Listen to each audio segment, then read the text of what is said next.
রাখি বন্ধন উৎসব কেবলমাত্র ভাই বোনের মধ্যেই সীমাবদ্ধতা নয়। এই উৎসব মানুষের সৌজন্য, প্রীতি, অটুট বন্ধন, ভালোবাসা, ভ্রাতৃত্ববোধ ও একতাকে নির্দেশ করে। আজকে এরও একটি জীবন্ত উদাহরণ পরিলক্ষিত হয় কমলপুর মহকুমার অন্তর্গত কচুছড়া টিএসআর ক্যাম্প সংলগ্ন বহুল প্রচারিত স্বাগতম প্রাইভেট টিউশন সেন্টারের শিক্ষক সঞ্জীব সূত্রধরের তত্ত্বাবধান। প্রায় 80 জন ছাত্রছাত্রীদের নিয়ে আজকে স্বাগতম প্রাইভেট টিউশন সেন্টারের উদ্যোগে কচুছড়ার 3rd ব্যাটালিয়ন টিএসআর ক্যাম্পে এক বর্ণাঢ্য রাখি বন্ধন উৎসব কর্মসূচি বাস্তবায়ন করা। উক্ত কর্মসূচিতে 3rd ব্যাটালিয়ন টিএসআর ক্যাম্পের কমান্ড্যান্ট সহ বেশ কয়েকজন উচ্চ আধিকারিক উপস্থিত ছিলেন। এই কর্মসূচিতে টিএসআর জওয়ানদের উপস্থিতি ছিল লক্ষণীয়। এক সাক্ষাৎকারে শ্রদ্ধেয় শিক্ষক সঞ্জীব সূত্রধর জানান, ছাত্রছাত্রীদের কেবলমাত্র পুঁথিগত শিক্ষার মাধ্যমেই সঠিক জ্ঞান আহরণ করা সম্ভব নয়। আমাদের সমাজের জন্য কিছু করাটা আমাদের নৈতিক কর্তব্য হওয়া উচিত। এই জন্য তিনি এই ধরনের কর্মসূচি আগামী দিনে অব্যাহত থাকবে বলে জানান।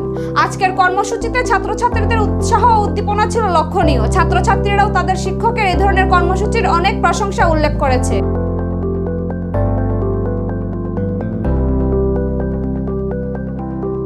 শুধুমাত্র ভাই বোনদের মধ্যেই সীমাবদ্ধ নয়। রাখি বন্ধন উৎসবটি আমার মনে হয় অটুট, একতা, প্রেম, প্রীতি এবং ভালোবাসার একটি মৈত্রী সেতুর মতোই কাজ করে।